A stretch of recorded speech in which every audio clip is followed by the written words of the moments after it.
Okay. All right. Well, thank you everyone for your attendance tonight. Obviously, having a commission is a good thing, but having commission with commissioners who attend and work is even better. So thank you for your attendance and your efforts. Let's see, David, can we declare a quorum then? Yes, we have declared a quorum. And I also see Delegate Bartlett just joined. So thank you, Delegate Bartlett. And we do have a quorum. Very good. All right, with that, the first matter on the agenda is the approval of the last minutes. Did everyone get a chance to review the packet David sent out prior to the meeting? And if so, are there any suggested amendments or revisions or additions to the minutes as stated? All right, sounds quiet. Is there a motion to approve the minutes? I move that we approve the minutes.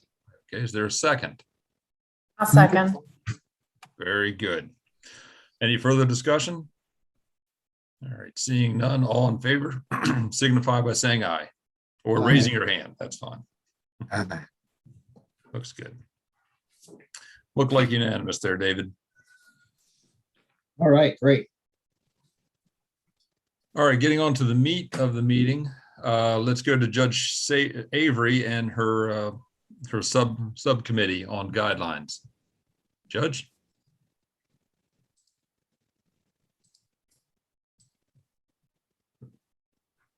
All right. Yep. Let me unmute myself.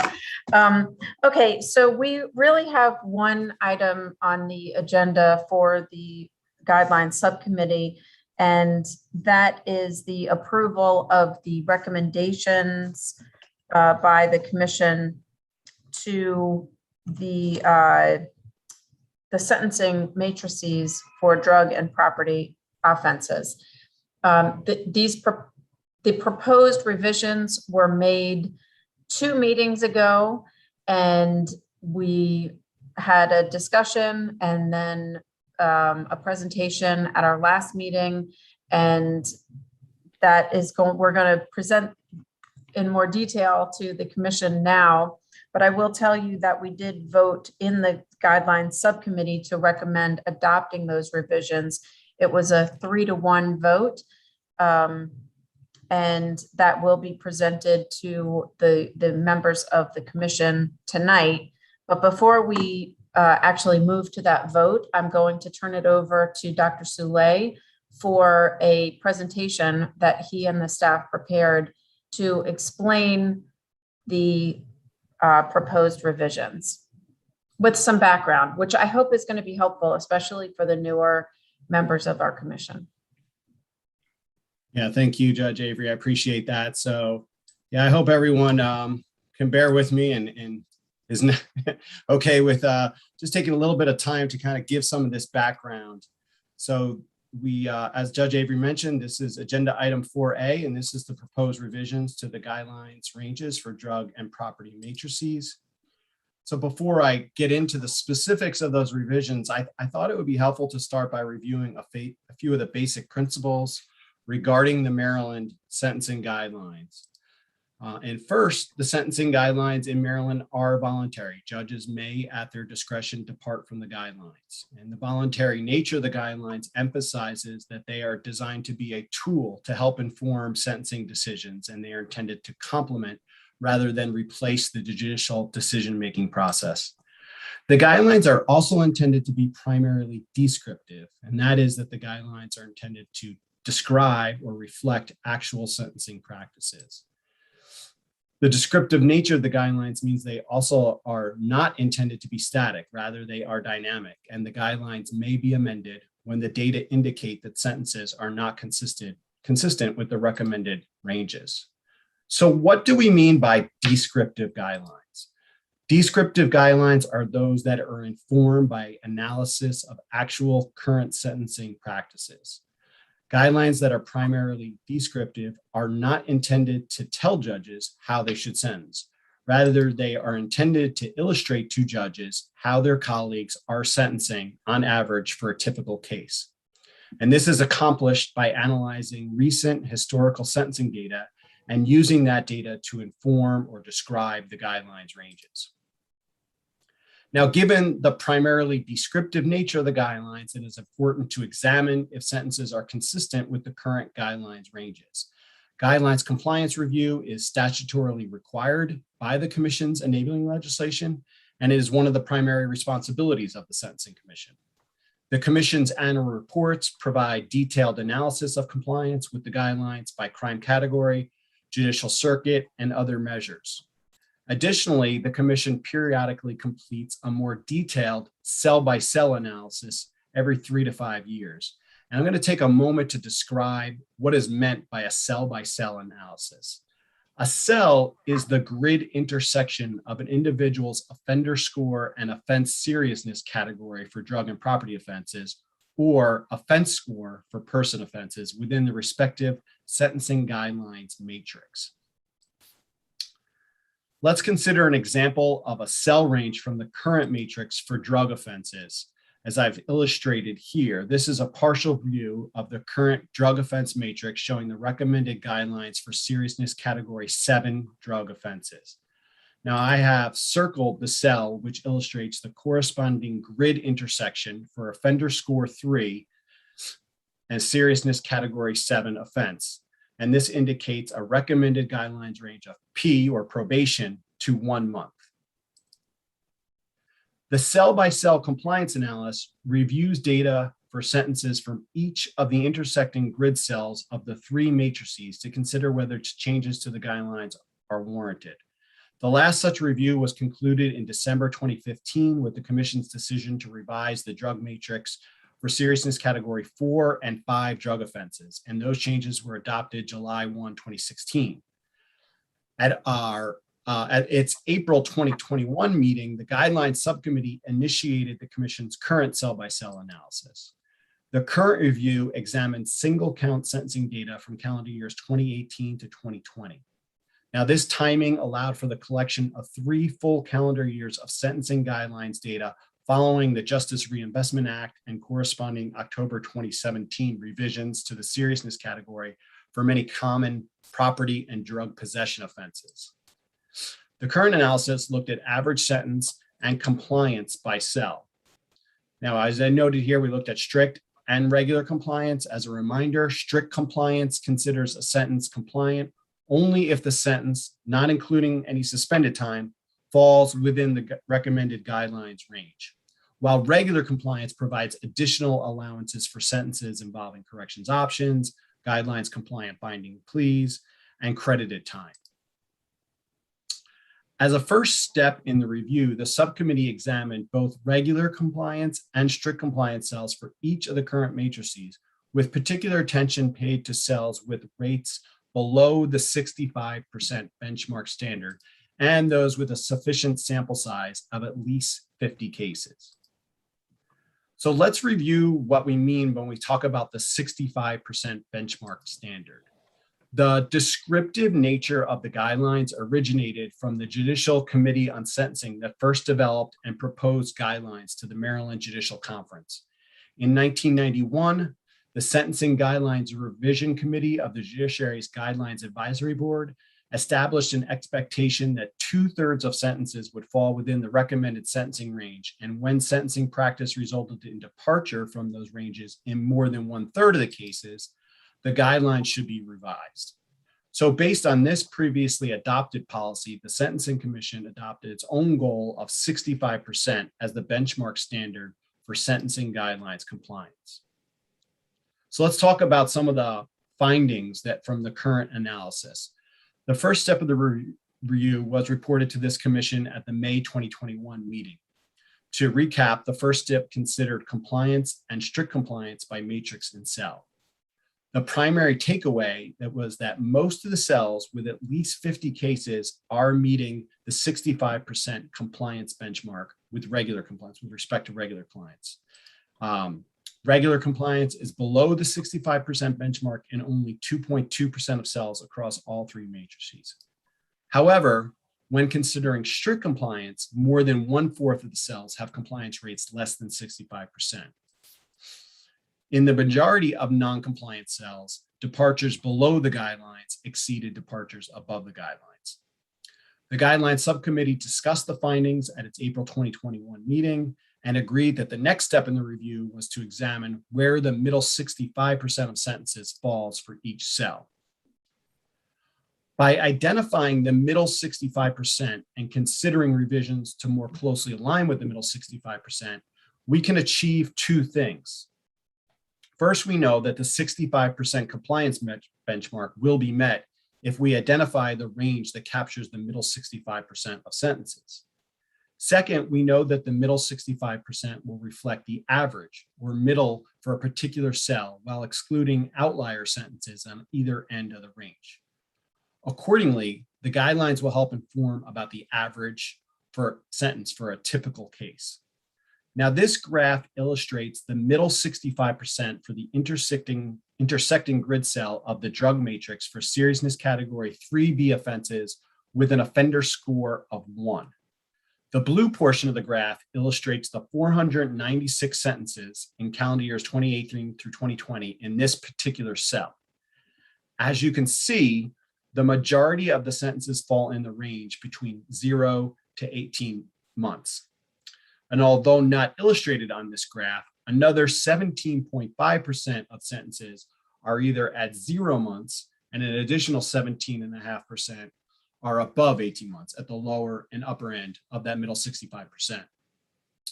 In instances when the lower limit of the middle 65 is probation or 0 months, as it is with this particular cell, this simply indicates that the bottom 17.5% of sentences are also 0 months or probation sentences. The current guidelines for this cell are set to 1 to 3 years. But as you can see, a smaller percentage of sentences fall in that current range. So this is an example of what we mean by the middle 65, and this particular analysis was completed for each of the cells in the drug and property matrices. The next step of the review considered proposed amendments to the drug and property matrices and examined how compliance range would change with those revisions. The proposed revisions strike a balance between a strictly descriptive middle 65% of current sentences and the number of months in each range and the proportionality of ranges across cells. Now, the proposed revisions that were developed move the guidelines substantially closer to the middle 65%.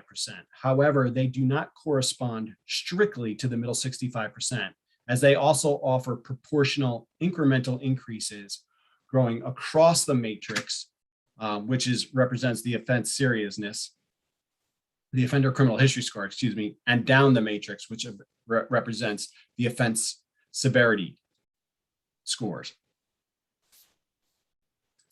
So let's consider the proposed revisions first for the sentencing matrix for drug offenses. At this point, I would like to draw your attention to the summary document that was sent to you that contained the current and proposed ranges for the drug and property matrix. This slide illustrates the summary document that was sent to you. I know it might be a little bit hard to see in a slide, so hopefully you can see it in person if you have it. Within the summary document, the 3 rows of information are listed for each cell. Row 1 in the red font provides the middle 65% of sentences with the total number of cases for the cell noted in parentheses. The second row provides the current guidelines range and the number of months between the lower and upper ranges. And the third row provides the proposed guidelines range and the number of months between the lower and upper guidelines ranges. Cells that are highlighted in yellow have a strict compliance rate less than 65% and at least 50 cases, while cells highlighted in light blue have a strict compliance rate less than 65% and fewer than 50 cases. The yellow highlighting and the blue highlighting that you see scattered throughout this about this document and in this image here indicate that there are, if you're looking at just the yellow, there are 9 cells now with at least 50 cases where strict compliance is less than 65%.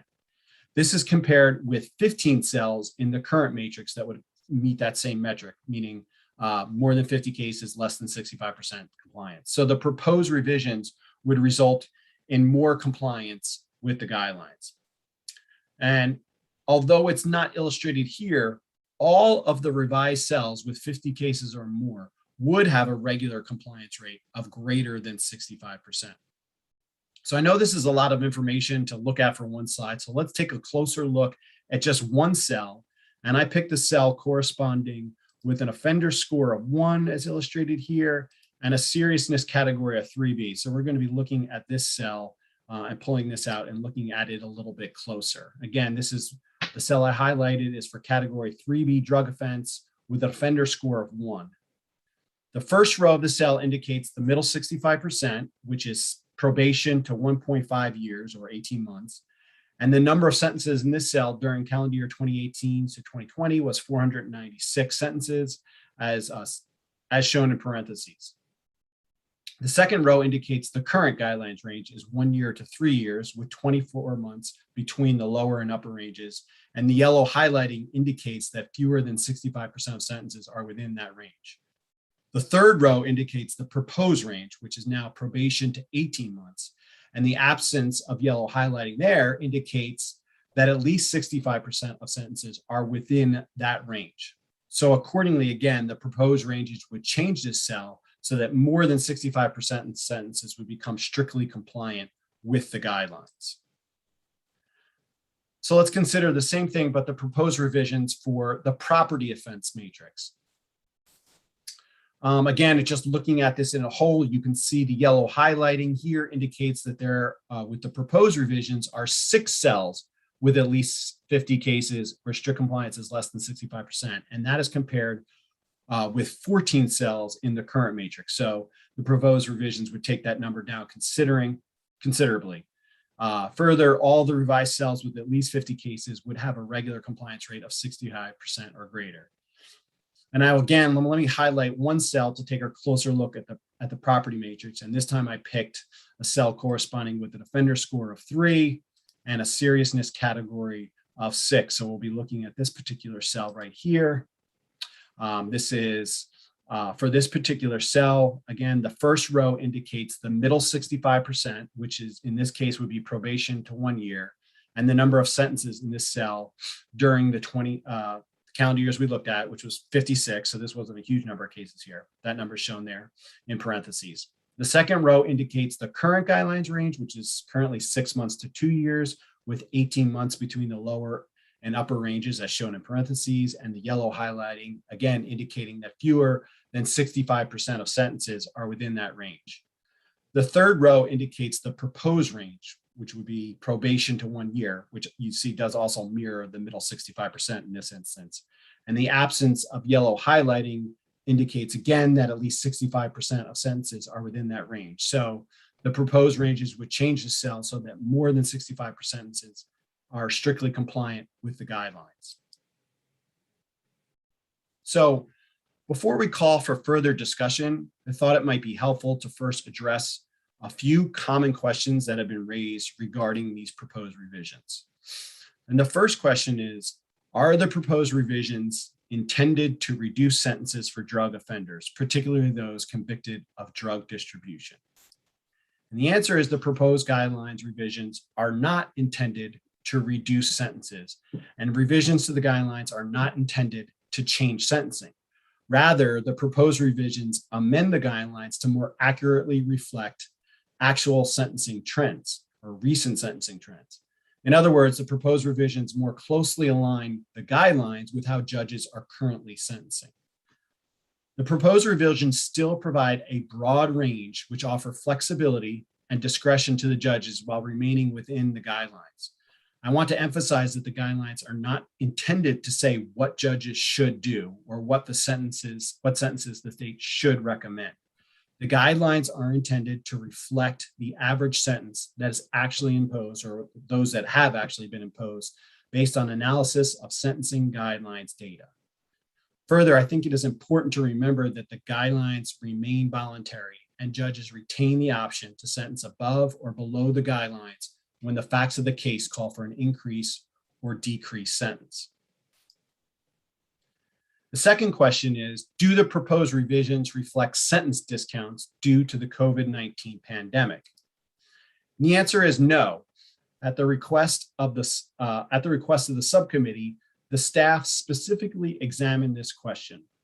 The start date for the COVID pandemic was March 5th, 2020. We use that as the start date because that's when Governor Hogan declared a state of emergency. Using that start date, approximately 13% of sentencing events in the 3-year time period from 2018 to 2020 occurred during COVID. And there were few differences in strict compliance by Matrix and Cell when those sentences were excluded from the data, with strict compliance rates generally varying by no more than a few percentage points. Now, while there was evidence of a COVID discount in general, it does not significantly impact the average sentences or compliance rates in the 3-year time period examined by the current review. And that is due to 2 factors. First, the data review covered calendar years 2018 through 2020. The COVID pandemic started in March 2020, and therefore it impacted only 10 of the 36 months analyzed for this review. But that's still just less than a third, so not insignificant. But probably the second reason is probably even more so is because court operations were obviously dramatically impacted by the pandemic, and the number of sentencing events that occurred during the pandemic is substantially smaller relative to the total number of sentencing events in the 3-year time period examined by the current review. So in summary, the inclusion of 10 months of data from the start of the pandemic does not alter guideline sentencing trends for the 3-year time period.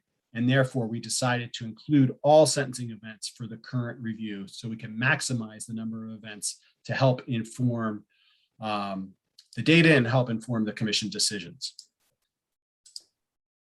Okay, and one final question that we wanted to address was, do the proposed revisions reflect sentencing trends statewide, or do they reflect sentences from 1 or 2 larger jurisdictions? And the answer is that the proposed revisions are based on analysis of statewide sentencing trends. The guidelines are intended for use statewide and are not intended to reflect jurisdiction-specific sentencing. With that being said, the subcommittee did review a more detailed analysis of the sentences for seriousness category 3B drug offenses. This review was completed because of concern that the proposed guidelines ranges may be skewed or too heavily influenced by sentences in the 8th Circuit. Specifically, it was noted that the 8th Circuit accounts for 24% of drug offenses and an even more disproportionate number of 3B drug offenses sentencings, as 41% of 3B sentences come from the 8th Circuit. Accordingly, the staff examined the sentences for 3B offenses separately for the 8th Circuit and all other circuits. And your materials that were distributed today include a document labeled Detailed Review of 3B Drug Offenses. And that document covers this specific analysis. Now, the staff considered examining sentences for all drug offenses, not just the 3B offenses. However, the number of Circuit 8 cases in the other seriousness categories are too small to permit a comparison of Circuit 8 sentences to all the other sentences. So if you look at the provided document, it lists the current guidelines range in row 1 and the proposed guidelines range in row 2. The average sentences, the average sentence and the middle 65% of sentences for all cases are detailed in red font in row 3, while rows 4 and 5 list the sentence information separately for Circuit 8 and all other circuits, respectively. As expected, average sentences in the 8th Circuit are lower across the board than average sentences in all other circuits. However, it is important to note that all of the 3B cells, average sentences in other circuits are still lower than the current guidelines range. For example, if one compares the current guideline range that are listed in the first row of the document with the average sentence in other circuits that are listed in the green font in the last row of the document, you will see that in each cell, the average sentence in other circuits is below the current lower guidelines limit. So while the sentences in the 8th Circuit trend lower than the sentences in other jurisdictions, the sentences in other jurisdictions also trend lower than the current guidelines range. Finally, I will note that the proposed range in the second row are more aligned with the sentences from the other jurisdictions, so those in the green font, than the sentences in just the 8th Circuit, which is, again, with the blue font. So I will try to wrap up here by noting, as Judge Avery said, that the subcommittee reviewed the cell-by-cell analysis over the course of 7 months starting in April. The review spanned across 4 meetings and concluded on October 19th with a vote to recommend proposed revisions to the sentencing matrices for drug and property offenses. The subcommittee voted 3-1 in favor of the proposed revisions to the sentencing matrix for drug offenses. Mr. Harvey represented the 1 vote in opposition. He indicated that he did not oppose the recommended revisions to the seriousness category 4, 5, 7, and 2 offenses, but opposed specifically the changes to the cell ranges corresponding to the seriousness category 3B and 3C offenses. The guidelines subcommittee unanimously supported the proposed revisions to the sentencing matrix for property offenses. The primary rationale for supporting the proposed revisions is that the guidelines are most meaningful and relevant when they are reviewed regularly and when they are consistent with current sentencing trends. So I will finish up by noting that the commission's bylaws permit the commission to, among other things, approve a proposed action subject to receiving public comment. If the commission were to vote to give preliminary approval to the proposed revisions tonight, the revisions may be presented for comment at the Sentencing Commission's public comment hearing, which is scheduled for December 7th, 2021. Pending the outcome of the public comments hearing, the commission may vote to officially adopt proposed revisions to the drug and property matrices at the commission's business meeting that will immediately follow the public hearing. This was the protocol the commission followed when prior revisions to the drug matrix were approved in 2015. Accordingly, I present the guideline subcommittee recommendation that the commission vote today to tentatively approve the proposed revisions to the drug and property matrix subject to public input at the December 7, 2021 public hearing.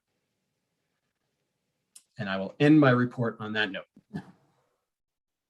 Well, David, that was incredible. I mean, I feel like that's one of the best explanations of this process that I've seen in the, I don't know, 15 years that I've been associated with this commission. Thank you so much. That was really helpful. I appreciate that.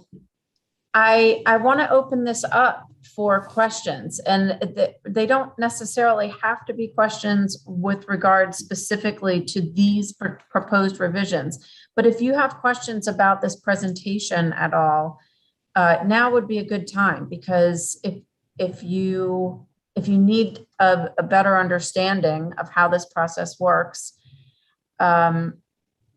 before considering your vote on the proposed revisions, now's the perfect time.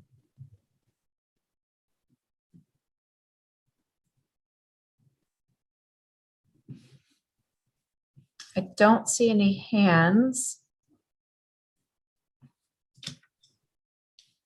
Okay. Oh, okay. Ms. Murphy? Thank you. I'm Kathleen Murphy. I'm here on behalf of Attorney General Brian Frosch. Good evening.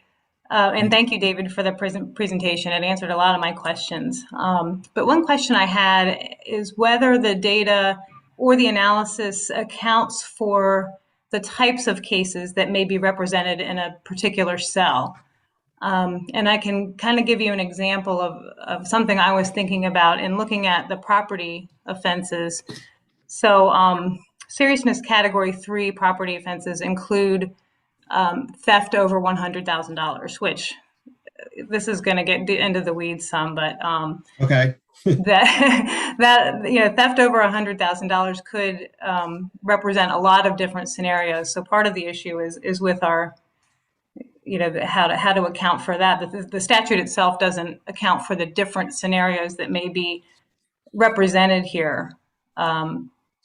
But we can't distinguish between a seriousness category 3 theft of $2 million by a security scammer and a theft of $100,001 of copper pipe from a laborer in these cells, or in the statute itself, actually. And as we in the cells, the proposed revisions decrease the penalty or the recommended guidelines, and in particularly with the higher seriousness categories, there's a significant reduction. So in the property crimes arena, we're typically talking about people with significant records at that point. And, so you may be dealing with an offender who committed a significant offense over a long period of time, who stands in the guidelines shoes of someone with a very different offense, and we're talking about a significantly reduced recommendation. And I'll point out too that seriousness category also includes financial crimes against vulnerable adults.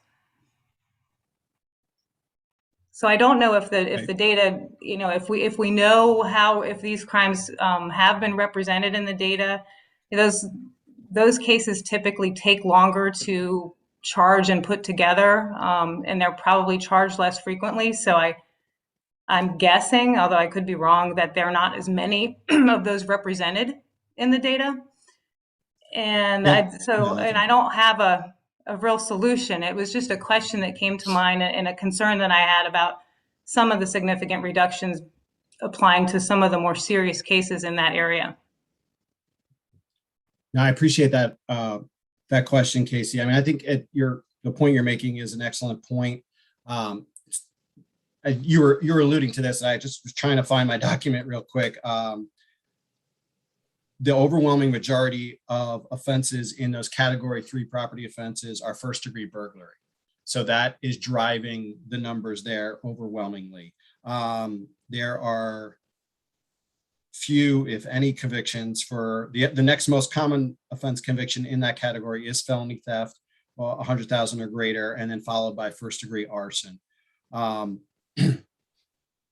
As you may know, the felony theft 100,000 over used to be a category 2 offense, but then the penalty changed and the commission responded to the penalty change. Right. So if I'm remembering correctly, I think it used to be a 25-year penalty. And then when the legislature came in and revised all the threshold amounts for all those offenses, the penalty for that was changed. And the commission was going through and recategorizing offenses based on penalty changes.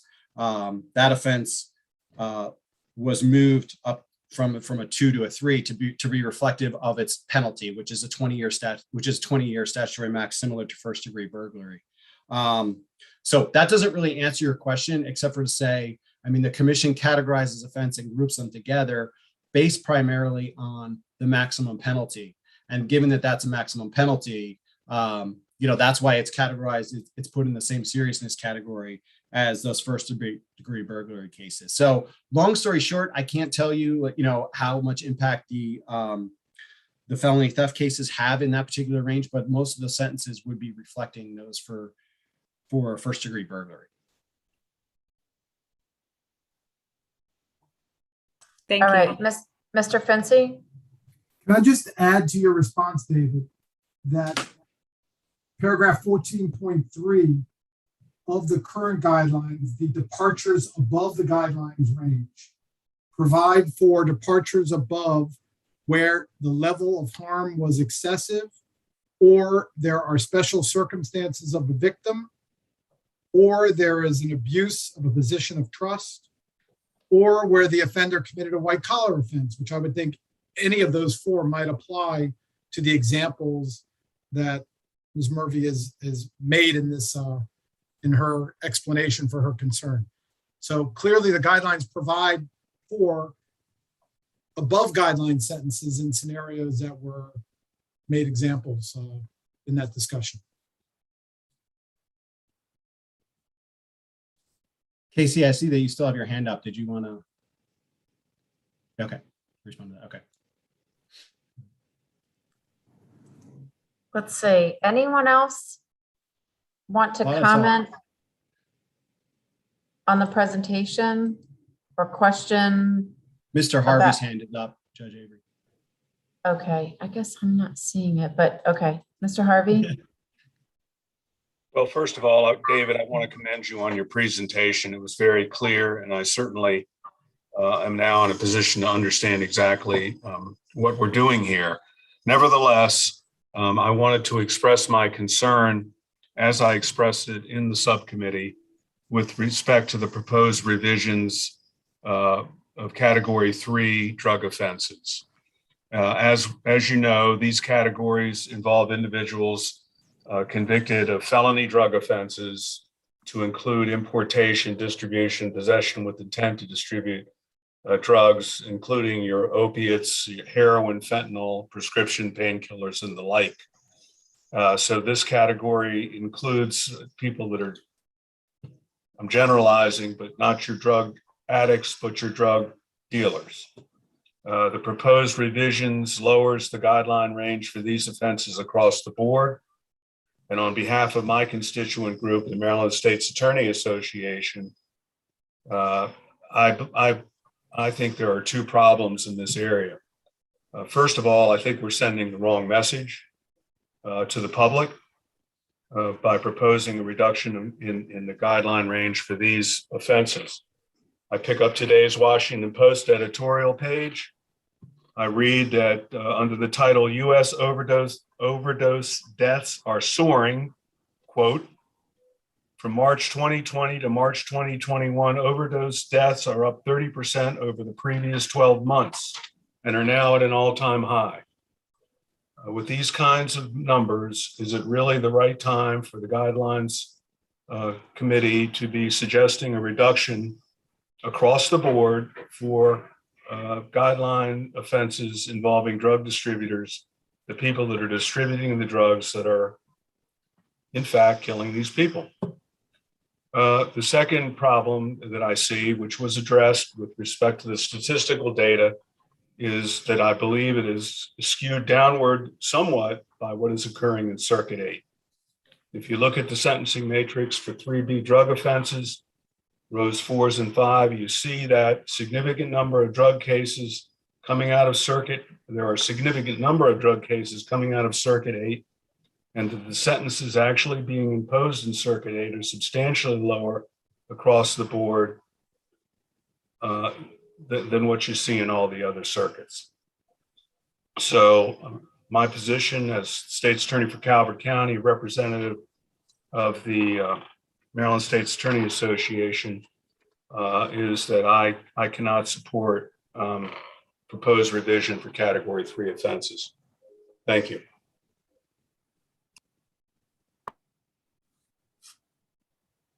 Anyone else?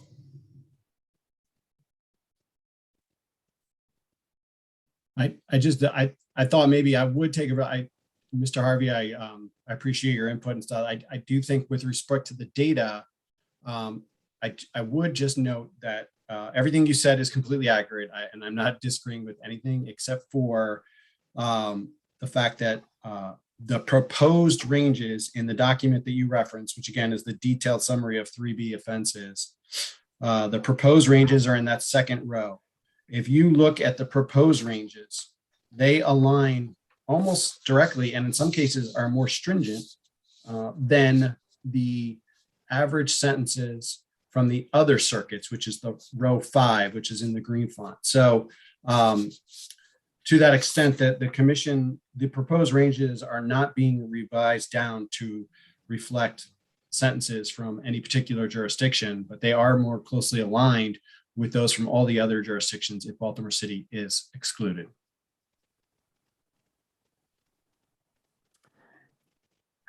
Ms. Murphy? Thank you. I guess, and I understand Mr. Fincy's comment that, the state can argue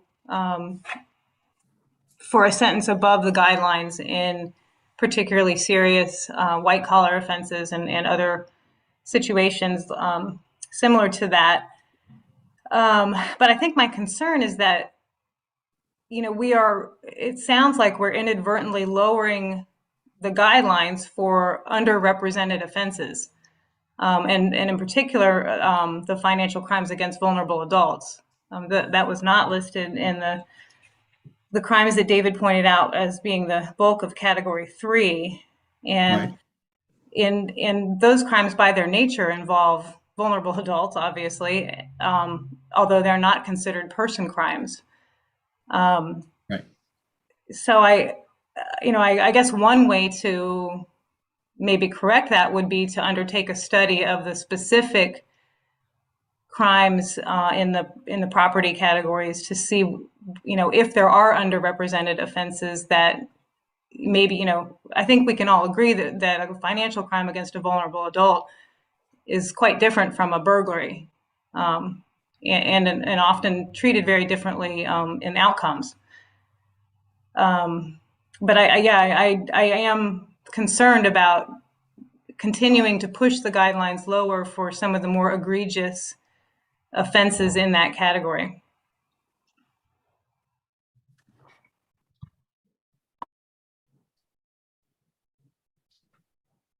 To Casey's point, that's certainly something the staff could look into. We can look at those cases. Like we said, it's going to be a small sample size. We do know that, but we can look at it and see, what the data tells us about those sentences for crimes against vulnerable adults, and see if they are different. They're because, as you're very clearly pointing out and correctly, that they are not the ones driving the sentences and the data that we're analyzing for this particular review.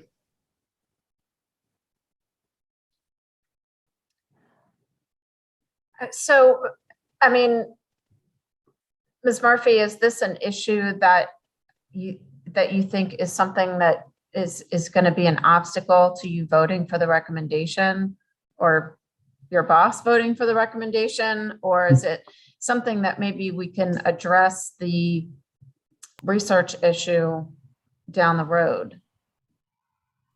I think if we believe that it can be addressed in some way, that the data itself is consistent with the way that the commission has been operating, and it's been a tried and true method. So I think I feel like there's some outliers here that aren't being accounted for, and if we can address that, then I'm comfortable with the proposal as it is.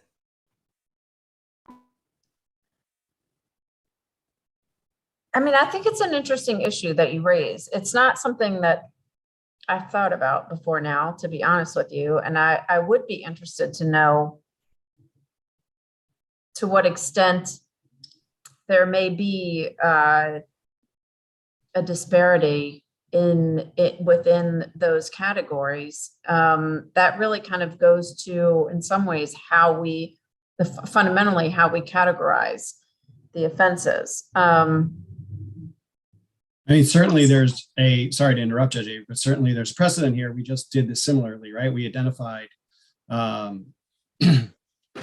the third-degree sex offenses as an offense that was most likely to result in a departure above the guidelines. Mm-hmm. And in kind, the commission, after reviewing that data, voted to amend the seriousness category for that offense. So there's always that option to go back and look at the data and then consider whether a seriousness category revision is warranted based on what we're seeing from the data and from the sentences. Mm-hmm. Yeah, I mean, I definitely support that. I think we should look at it. It's an interesting issue. I do think it's important to remember that it's not so much in our enabling legislation, our purpose, our mission to send a message about what sentences ought to be. We, I think, derive legitimacy for the sentencing guidelines by erring on the side of reflecting the actual sentences that are imposed across the state in order to promote more uniformity and consistency and fairness, I guess, across demographic areas as well as regional areas. And so that's, from my perspective, why we engage in this detailed kind of analysis. And I think the staff has done an amazing job with that. But, you know, frankly, if we err too much, if we push too much on the side of being prescriptive and kind of using the sentencing guidelines as a way to tell judges what they should do or opine about what sentences should be, that we actually have less legitimacy. So I think we then are kind of stepping on the toes of the legislature as well as the discretion of the judges. And so we kind of have a delicate balance here. And I think that the proposal that's been made by the staff and that's been voted through by the Sentencing Guidelines Subcommittee really does, I think, has weighed those considerations and I think really credibly proposed these modest revisions.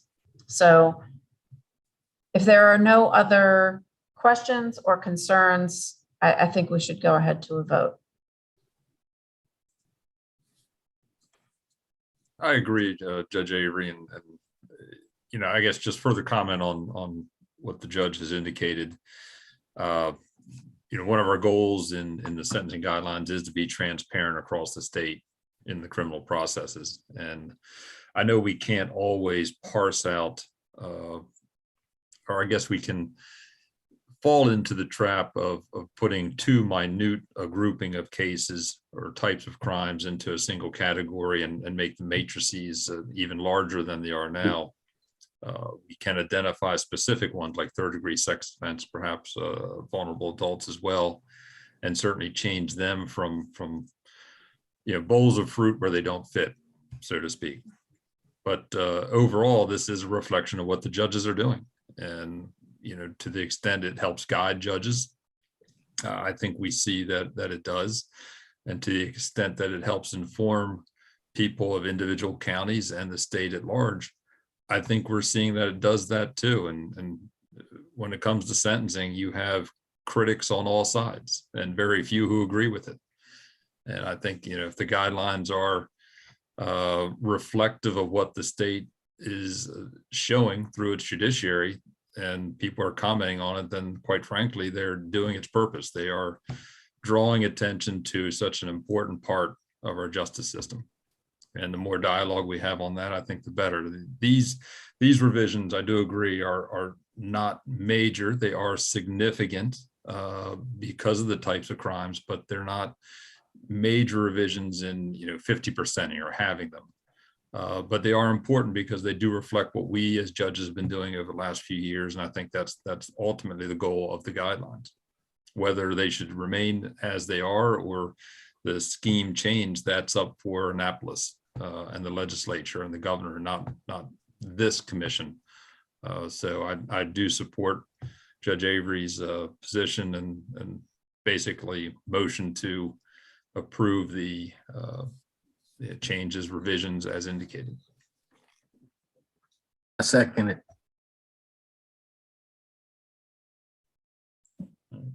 Judge Avery, you want to call if there's any further discussion? Yep, any further discussion? Thank you.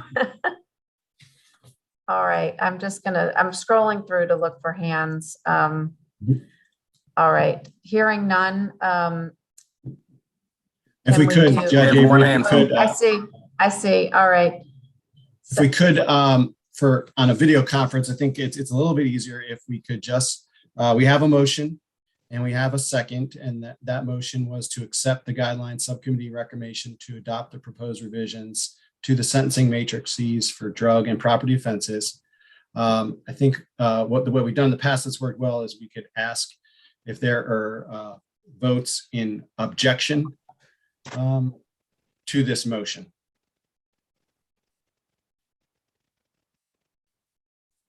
Mr. Harvey, I see your hand. If anyone else has a vote against.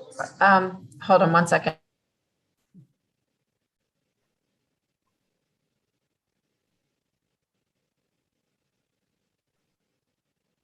Okay, I think All we right. said we had a call for a vote and there was one vote in opposition.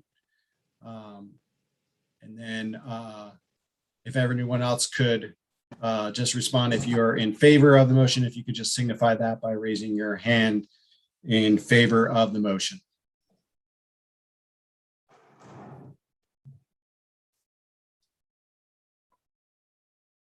Okay, sorry, I'm just doing a quick scan. So it looks like I can't see Delegate Bartlett because she's on, but that's okay. I see, thank you, Delegate Moon, voting in favor in the chat room. Either way, it looks like we have a clear majority. And Delegate Bartlett, again, did indicate her positive vote with a thumbs up. So we have one vote in opposition and the rest in support. Well, I also just want to say thank you because the guidelines subcommittee's done a lot of work on this and the staff has done an incredible job. And this is the work of the commission. And so thank you for listening and paying attention and for supporting this work. All right, Okay. Anything David? else from guidelines? That's it. Great. Thank you, Judge Avery. And I agree, the staff and David and your committee did yeoman's work on this one. So thank you all very much. We appreciate All right. that. Thank you. And good time, Dr. Slay. It turns over to you, Executive Director report. Okay, so I have 3 items to report as part of the Executive Director report.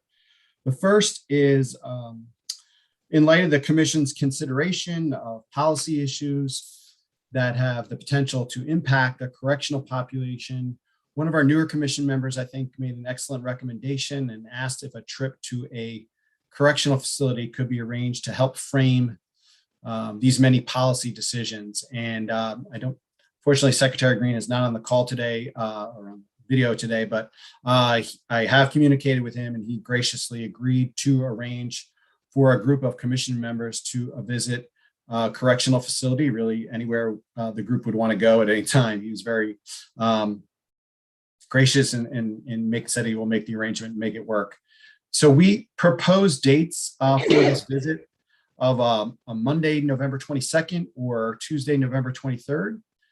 We also are proposing to visit the facilities in Jessup, since that is a somewhat mostly centrally located area and hopefully convenient to a majority of our commissioners. Anyone who would like to participate would need to be fully vaccinated or have proof of negative testing no more than 72 hours prior to the visit. Additionally, masks will be required as well as an entrance screening. This is a voluntary activity. I want to emphasize participation is not required. I am asking for your input. Are you interested in attending? And just ask you if you are, if you could speak up now. And if so, if anyone who is interested has preference for the day on the 22nd or 23rd, do you think that will work? And if so, do you have a preferred time of day to complete the visit? Because again, that was pretty open according to Secretary Green.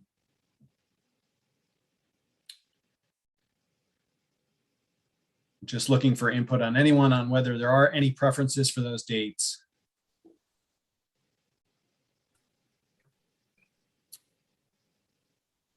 If there is interest in going, I would prefer the 23rd, and I'm generally available. Okay, great. I think what I might do is maybe send out a subsequent follow-up email to the commissioners so people have a little bit more time to think about it.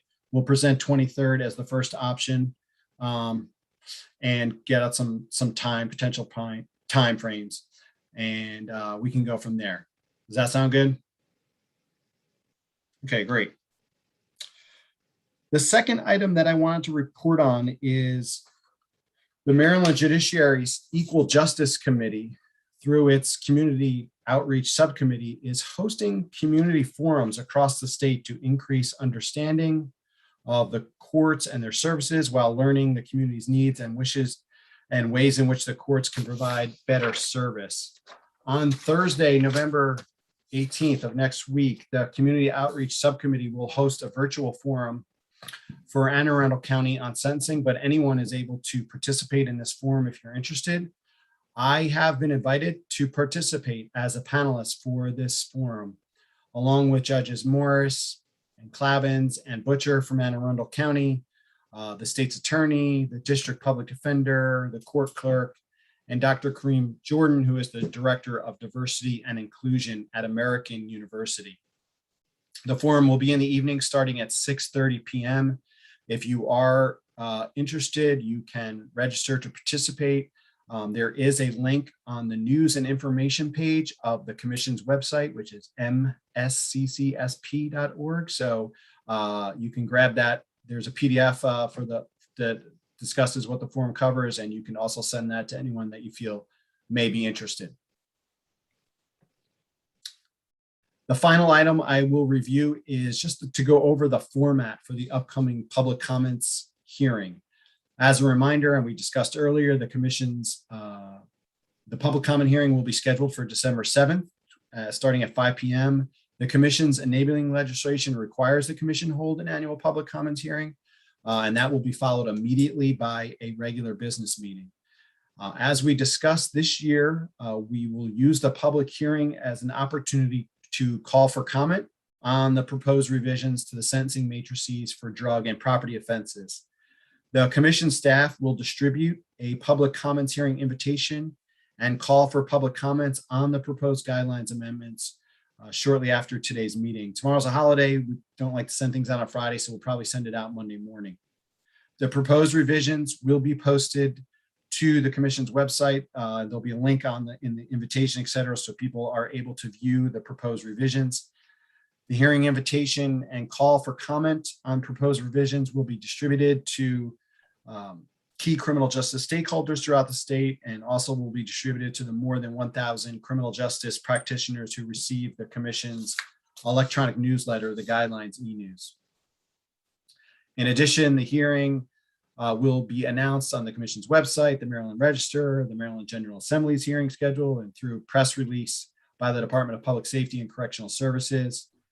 The hearing announcement will indicate that the event will be live streamed and provide a link to register to speak at the hearing or to simply observe the hearing via YouTube live stream. And I encourage commissioners to share the call for public comment and corresponding proposed revisions with any colleagues who may be interested in speaking about the proposed revisions. And again, the call for comment will include directions for how to register for the meeting via Zoom. Originally, we had planned for this meeting to be the December 7th meeting and hearing and meeting to be a hybrid meeting with in-person participation as an option.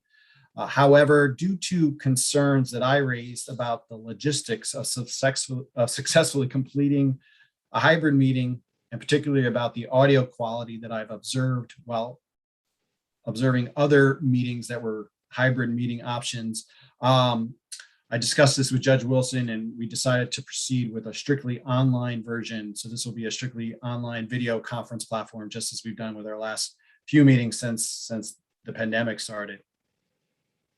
After today's meeting, I will send an updated calendar invitation to reflect that the meeting is a virtual video conference rather than a hybrid in-person meeting.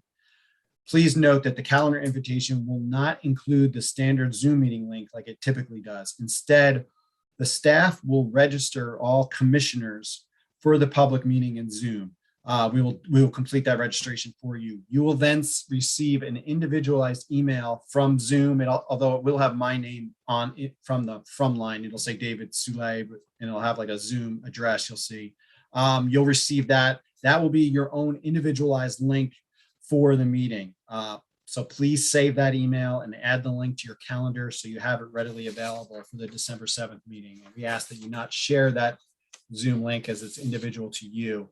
The staff was not going to, anyone that registers to speak for the meeting will also similarly get their own Zoom link. And otherwise, if anyone happens to join in, we're not going to just admit people that haven't pre-registered for the meeting. So just wanted to share all those details and ask if there are any questions about the protocol for the public hearing to be followed immediately by a business meeting thereafter.